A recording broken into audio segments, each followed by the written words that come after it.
All right, we are live. Welcome back, everybody, to another SPFBO or SPFBO, as it's affectionately called, live panel chat. I have Brienne on, I have Steve here, and it is so exciting because you guys are representing Lynn's books and the Critiquing Chemist blog authors first, the first panel to feature them. For those who don't know, SPFBO is a contest where 300 authors all submitted a book to the self-published fantasy blog off. That's what the initials stand for. That Mark Lawrence coordinates. Hey, AF. And those 300 books are then divided among 10 different blogs. So 30 different books per blog. And one by one, they're read, reviewed, and decide which one, the bloggers have to decide which one's going forward to be semifinalists and things like that in about 5 months. But yeah, so it just officially started on June 1st. Steve, Brand, why don't you tell us a little bit about who you are and what kind of fantasy you write and whether this is your first or second or fifth year doing SPFBO? Steve, go ahead, right? Which one of us is going? Steve, why don't you start us off because I've been seeing your comments, so people watching probably know the name. Okay.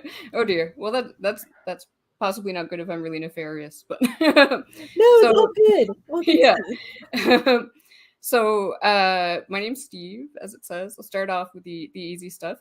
I'm a trans writer and I'm also an academic. Like I've heard before lots of times that agents and editors hate getting books from academics because they can always tell that an academic wrote this super detailed, dry, terrible, BOS. But hopefully my book's not like that. It is very long. It's definitely a tome. I already said I was like trans and an academic, didn't I? Yeah. I'm losing track of things I'm saying. I write fantasy. I also write horror. Basically, like anything that's kind of a little bit weird. I'm definitely interested in it, in exploring kind of, themes I'm interested in through those worlds. I'm very much a believer that things like, the trappings of fantasy or science fiction or horror or mystery or romance or any of these genres are really kind of just that. They're sort of window dressing, and we're all attracted to different window dressing, but it's those human themes that really matter that come through. And so, I'm very sort of fond of thinking about reading and writing in that way. And that's possibly also why I kind of like combining genres, I suppose, in my writing. What else should I say? As an academic, I study monsters and the monstrous, and particularly as it relates to marginalization. So my thesis looks at the ways in which speculative writers and creatives across, all kinds of different media reincorporate monster characters into their fiction through sort of a reclamation of those figures. So that is to say, like, queer people identifying with vampires intentionally and that kind of stuff. So and I teach history of Satan and witchcraft, magic, and religion and that kind of stuff. Wow. So do your students know that you've got a book in SPFBO? Do they know you've written? I don't think so. I feel like if I told them, they would have been super, super supportive because I had such a great, fantastic group of like a lot of queer students too in my witchcraft class this past term.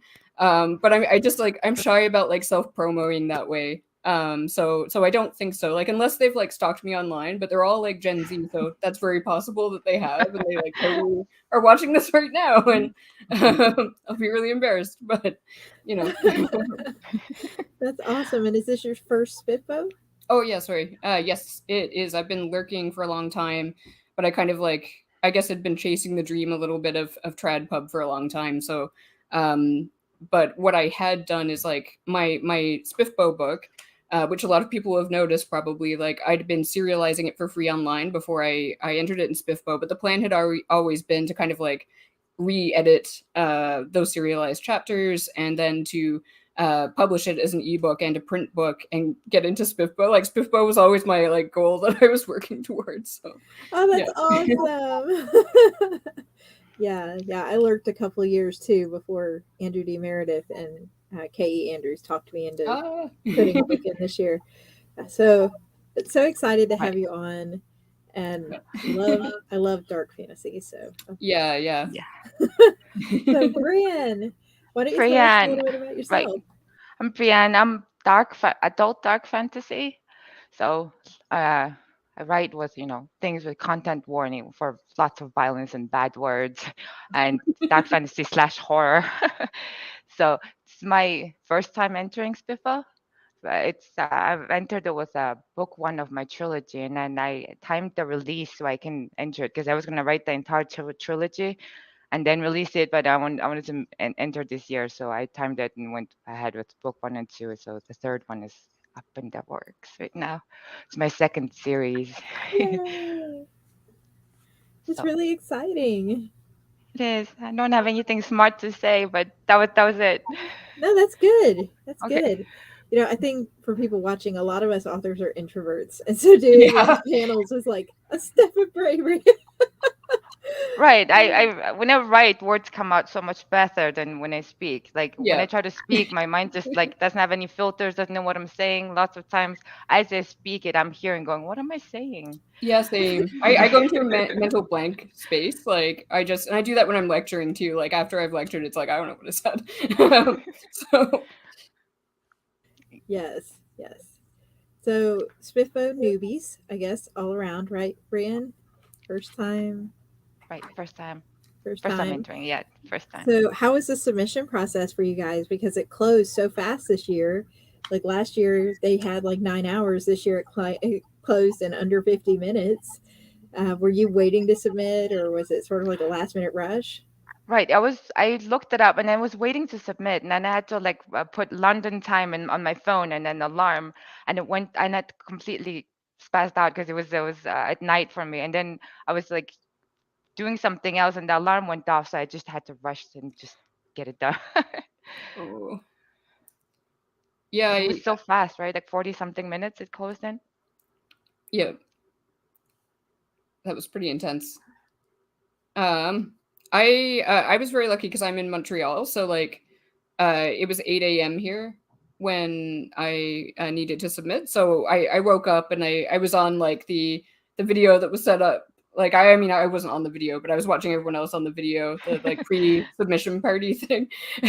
And like I was so nervous like when I was hitting submit, like my hands were shaking. Like it was ridiculous. Yeah, because I was already half an hour late because the alarm thing, and I was like, I might not make it, like, but then I submitted anyway. But then I saw I got like my name on it, and I was like, I made it. It was so exciting. Yeah. Yes, and then I spent the day like refreshing. Like, is my name still there? Am I still there? What blog am I in? Yeah. Until Right, it was right. final. Yeah, so Lynn's books and the Critiquing Chemist are the blogs that are co-oping your 30 books in your category. Have you heard of them before? Have you checked out their blog, or are you sort of like avoiding lurking? Well, I've checked out since my book I got assigned there, but I'm avoiding trying not to overthink it a bit. Yeah, I did the usual stock thing and like went on their blog and stuff. And I looked at some of, like their older posts, SPFBO Mm. posts and that kind of stuff, as well as like on the Critiquing Chemist. Like I and I've said this lots of times and it's not all that unusual or unique, but I was influenced a lot by George R. R. Martin, and so I saw that the Critiquing Chemist had, like a big sort of analysis of Song of Ice and Fire. So I thought, oh, that might be kind of in my favor. That's good. Where it might like do the opposite and like really be really bad. But one thing I was happy for, and I feel like Brienne, you might feel the same way, being anxious like me, is I was actually kind of glad that they're a bit, more staid.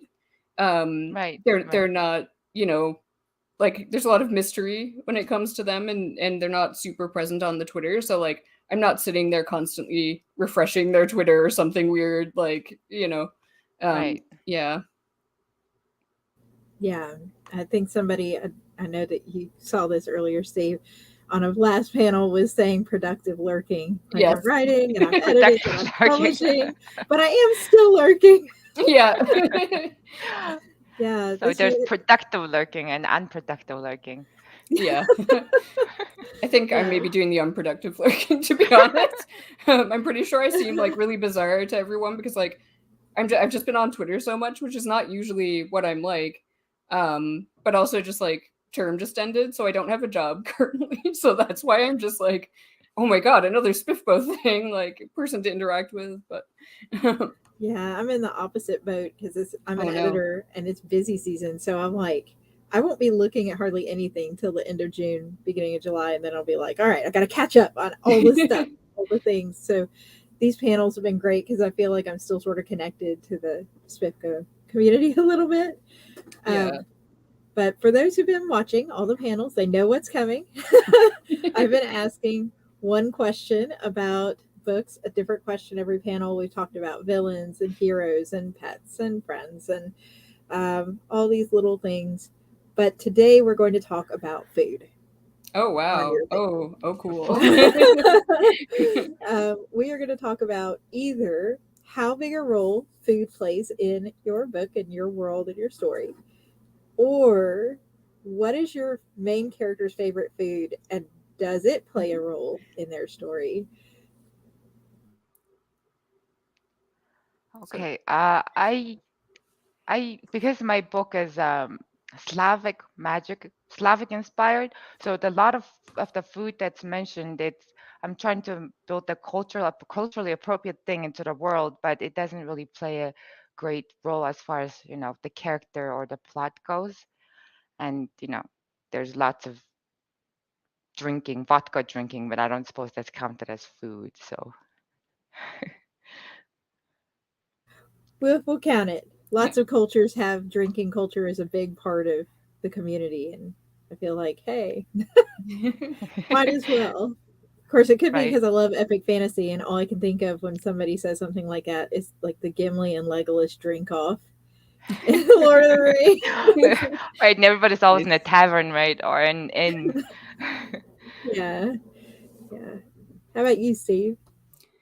So food doesn't play like a plot role, but I'm very, very much as a writer, as a reader, I like lots of different stuff. But as a writer, I think writing secondary world fantasy, I really like it to feel grounded. So I've really been enjoying these questions that you're asking about like ordinary elements that are coming in, because I feel like my book is mostly ordinary with just a tinge of weirdness. Um, so food is one of those things that I try to put a lot of care into kind of thinking about, like what foods, what crops and stuff like that do they have access to? What are the common foods going to be? And my book is in a sort of classical ancient world, ancient Mediterranean setting. So it is secondary world, but I'm dealing primarily with two empires that are based on ancient Rome and ancient Carthage. So I did do some research into, like, well, what food did the Romans eat? What kinds of food would the Phoenicians have been sort of eating or have had access to? Because we don't actually know very much about ancient Carthage in terms of a lot of their history, and there's a lot of reasons for that. I won't go on a rant. I'll try not to rant about other things.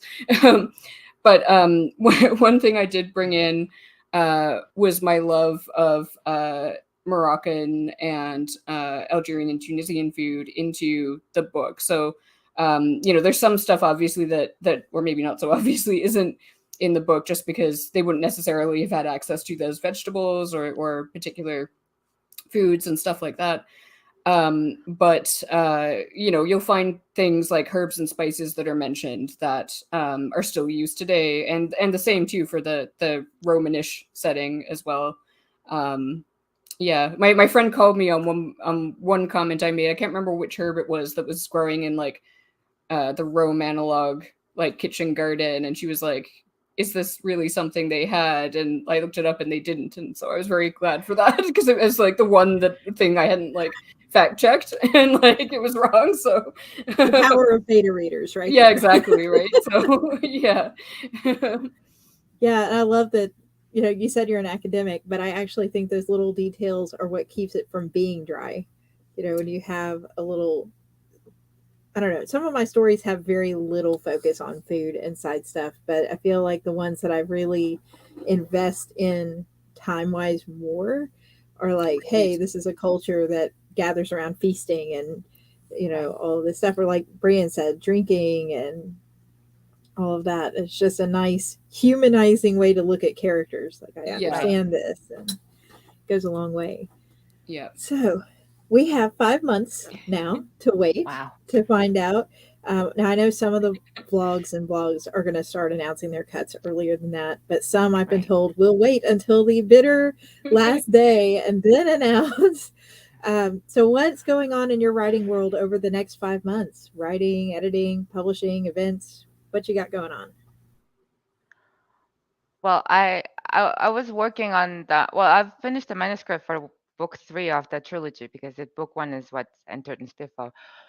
But I my beta reader didn't like it, so I've just left it alone because it was working for me, and it was the same beta reader that liked 1 and 2. So, so I have to take her opinion into consideration. But I don't know what to do. So I've left it alone, and as I do, I'm working on something else. I'm working on a standalone, but the plot is not working, so I'm going mad all day, talking to myself as characters do. That's so That's what's hard because especially when you know that the beta reader's your target audience and you don't want to roll it out and your other readers not really like it, but at the same time maybe it's a simpler fix. I don't know. As a right, developmental right. editor, I feel like that's a majority of what I do is people bring me their book and they're like, this isn't working and I don't know why. And I tell them, I'll read your book and be like, oh, well, actually, it's just a matter of this, or you could be clearer about that. And I know a lot of developmental editors do professional beta reads, and Hmm. so that might be something too. But Right. don't I be have a discouraged, Brian. Don't quit No. writing. It's okay, okay, it's okay. I have a professional beta, and then she was very specific about what she didn't like, and I've set up something that I'm not paying off quite right, so I have to work on that, and I Mm. don't want to do that right now. So I'm working on a different book because that's gonna solve my problems. It might though, because like I feel like that stepping away from something, this is something I tell my students too, like step away from the thing you're working on, Uh, and then come back to it. And you often can kind of see it in a new light, and then you have more of a like what's the word I'm looking for? Objective, that's it, a view on sort of whether or not they're correct about the feedback or whether or not you agree with it. So working on right, something else might be good. right.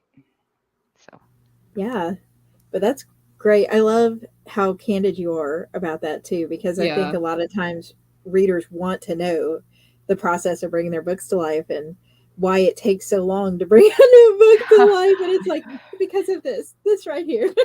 yeah, when I was publishing my first book, like you get on that, like, I know what I'm doing. This is gonna be a great thing, and it didn't work out so well. So I try to listen to feedback now. Yeah, because Yeah. like when you're beginning, you think your creative judgment is right on, and sometimes it's not.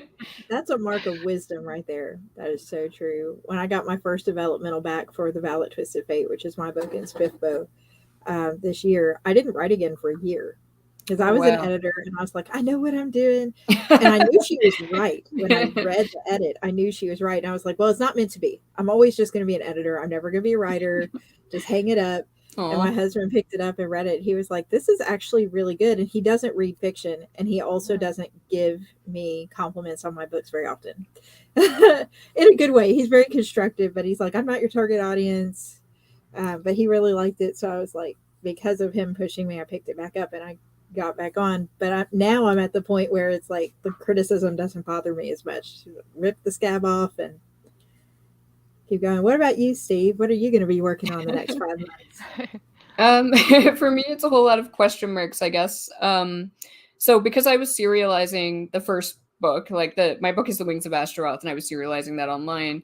And it's the first in a series. The goal was always to kind of like then do the second book and serialize that one. So, I keep pushing the date forward of when I'm going to start serializing that one because, like, I finally got some time at the end of term to work on it, but then SPFBO happened and I can't concentrate on anything except SPFBO. So like I've like done no writing and it's horrible, or editing, because it's already like largely written, but it was written a long time ago. So I do heavy edits before I post the chapters. So I fingers crossed we'll be working on that. I'm also querying my queer horror comedy, The Erstwhile Tyler Kyle. But I'm sort of like at that point mentally, emotionally, and just I think in like the degree of fed upness with the industry has reached pretty high peak at the moment that I'm not really sending new queries out outside of like requests during pitch events. So once I hear, I have it with an editor at a press I really respect, and who requested the full, which I was very grateful for. I assume it's going to turn into a rejection because like history tells me that that's what happens. So I'm kind of just waiting for that rejection, and then I'm going to self-publish that book. But in the event that I do get that rejection this summer, I'm going to self-publish that book pretty fast, I think, because it's been through, of course, I'll do more edits, but it's already been through so many rounds of edits at this point. A lot of the edits I'll be doing are actually kind of like adding back in like some of the cut material that I cut for length to sort of like suit the industry standard or, whatever. So that's mostly what I'll be doing, and stalking the SPFBO hashtag. Yeah, it's such a great point, though, that the markets are different and what they're looking for can be very different. And yeah, I wish you the best of luck on the querying. I know it's a lot. It's a lot. Yeah. I'm just tired at this point. Yeah, and you've got a huge indie community, and you got a huge SPFBO following now. Yeah, exactly. Yes. Yeah, it's a very, very different book though. So like part of me is sort of like, is there going to be that crossover audience so much? Like it's a very voicey, first person, kind of snappy, very, very campy queer book. So like contemporary as well. So totally, totally different vibe. Well, awesome. I wish you both the best of luck in SPFBO this year. The competition's fantastic. Yep. That on prior panels that I really feel like even if we go out first round, we're going out among some of the best. Right. And if we make it through, we're making it through with some of the best. So finding this community has been fantastic. It's so nice meeting you. Right. I think I'm going to try next year as well. Yes. I think it's going to be a thing I do every year. Yay, Brian! Yep. I'm so excited to hear that. Yeah, I'm really excited for your book, Brienne, by the way. I bought it this morning, and it looks really good. And I love Russian history, so... Not very historical, especially if you're academic. It's okay, okay. Okay. Yeah. But thank you, though. Thank you. Yes, I'm excited to read both your books. Lynn's book blog in my TBR list is further down because I'm trying to read all the ones I haven't read yet. It's about, before anybody freaks out, that's only about 220. Oh but if you're watching and you would like to follow these authors and read their books, you can grab their books at the links in the description box on YouTube. If you're over on Twitter, you'll have to hop over to YouTube or go to the author's social medias to grab those. And I've also got their author pages linked to in the description box. So you can follow them, read some books with me as I read to try to stay sane this summer between edits. Yeah. Well, thank you both so much for joining me. It's been a huge pleasure. Thank you for having us here. Thank you for hosting this. Yes. It was fun. It was really good. Yeah. And so nice to meet you, Brienne, as well. Nice to meet you, Steve. Yeah. All right, everybody. Nice to meet you, Katherine, as well. Oh, nice to meet you both. And if you'd like to meet even more authors, we have another panel coming up this afternoon in Central Time. Might be other time, middle of the night, Brian. Yeah, right. We've got more panels tomorrow and next week, so subscribe to catch them all. Thank you, everybody. Thank you.